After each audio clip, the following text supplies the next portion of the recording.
이 시간에는 테러만큼 부끄러운 음모론과 혐오 발언이라는 주제로 말씀을 드리겠습니다. 이재명 더불어민주당 대표의 비습 사건 이후 음모론, 배후설 등 억측과 혐오 발언이 본물을 이루고 있습니다. 가짜 칼로 연출한 야당의 자적극이라느니 정권의 사주로 벌어진 일이란 주장부터 이 대표의 서울대 병원 이송이나 재판 지연과 관련해 온갖 악성 루머가 판치고 있습니다. 피의자의 신원을 놓고도 민주당 당적이다. 과거 국민의힘 당원이었는데 최근 민주당원이 됐다는 등 확인되지 않은 소문이 넘쳐나고 있습니다. 게다가 일부 정치인은 이런 음모론을 자제시키기는커녕 여기에 편승해서 혐오를 선동하는 발언을 서슴지 않고 있습니다. 참으로 부끄러운 작태가 아닐 수 없습니다. 보복운전으로 벌금 500만 원이 확정돼서 민주당 총선 출마 자격 예비심사에서 부적격 판정을 받은 이경 전 민주당 부대변인은 대통령이 민생은 뒷전이고 칼을 댈 이념 운운하며 국민 분열을 극대화하니 이런 일이 벌어지는 게 아닌가라는 글을 SNS에 올렸습니다. 윤석열 대통령 때문에 이 대표가 피습됐다는 취지의 주장이니 언급할 가치도 없는 궤변에 불과합니다.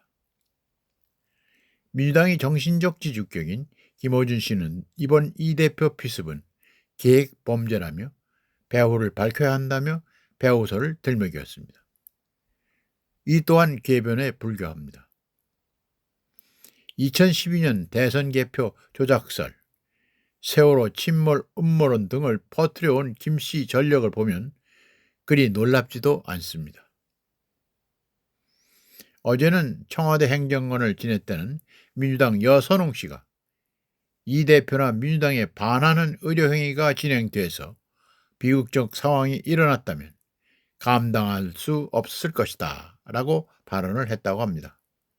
도대체 민주당에 반하는 의료행위가 무엇이란 말입니까? 그래서 비극적인 상황이 일어난다니 그게 무슨 뜻입니까? 의료진이 정치 테러리스트라도 된단 말입니까? 이야말로 망언 중에 망언입니다. 민주당 김성주 의원은 한술 더 떴습니다. 그는 이 대표의 피습 사건을 두고 야당 대표를 제거하는 데 실패하자 직접 폭력이 자행됐다고 음모론을 제기했습니다. 그는 경찰 발표 내용만 보면 테러가 아니라 의거로 보인다면서 사건의 본질은 검찰 권력과 사법제도에 의해 정적인 야당 대표를 제거하는 데 실패하자 직접 폭력이 자행됐다는 것이라고 주장을 했습니다. 그는 또 이 모든 사태의 책임은 윤석열 대통령과 한동훈 국민의힘 비상대책위원장이 져야 한다고 뜬금없는 억지를 부렸습니다. 이 또한 명예훼손 발언입니다. 경찰은 이 대표를 흉기로 공격해 살인미수 혐의로 송치된 60대 김모 씨가 공범이나 배후 세력이 없이 단독 범행이며 극단적 정치 신념에 의한 범행이라고 발표했습니다. 그런데 민주당은 이를 못 믿겠다는 것입니다. 언제는 검찰을 못 믿겠다면서 소위 검수완박법을 날치기로 통과시킨 장본인이 민주당이 아닙니까? 그래놓고 이젠 경찰도 못 믿겠다니 그럼 누구를 믿겠다는 것입니까? 음모론이 달인답습니다.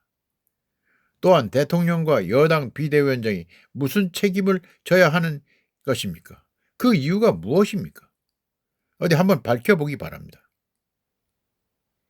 과거 민주당은 선거 때마다 자성과 자강의 노력은 하지 않고 이처럼 각종 음모론을 직접 생산했습니다. 광우병이 그렇고 사드 전자파 괴담이 그렇습니다.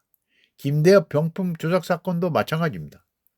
그때마다 야권 지지자들은 여권 사주설을 퍼뜨렸습니다. 시간이 지나면 아무 근거가 없는 가짜 뉴스라는 게 밝혀졌습니다. 이 대표가 입원했던 서울대 병원 앞에 모인 지지자들은 김건희가 자객을 보낸 것이라고 주장했다고 합니다. 어처구니가 없습니다. 하나부터 열까지 황당한 음모론뿐입니다. 이번 사건은 좌우 세력이 상대방 암살까지 서슴지 않았으며 극렬하게 대립하던 해방정국으로 정치 시계를 후퇴시켰다는 말까지 나오는 참담한 테러입니다. 이를 총선에 이용하려는 행태는 절대로 용납되어서는 안 됩니다. 테러범이 노리는 진짜 목적은 테러로 인해 야기되는 사회의 혼란과 분열입니다. 정치적 입장과 진영은 다르더라도 테러는 한 목소리로 규탄하고 대화로 정치를 풀어나가야 근절될 수 있습니다. 이번 총선은 팽배한 각축이 예상됐기 때문에 안 그래도 극단과 혐오의 편 가리기가 기승을 부려오던 상황이었습니다. 그런 만큼 유권자인 국민의 냉정한 대응이 어느 때보다 절실합니다. 강성 지지층에 편성한 일부 정치인의 음모론과 혐오 발언에는 귀를 닫고 후보의 인품과 정책만을 잣대로 총선에서 신성한 한 표를 행사해야 테러의 온상인 극단 혐오의 정치가 발을 붙이지 못할 것입니다. 이 대표의 피습과 관련한 각종 음모론과 억측을 잠재우기 위해선 경찰이 신속하고 투명한 수사를 통해 얻은 내용들을 하나도 감추는 일 없이 모두 투명하게 공개했어야 했습니다.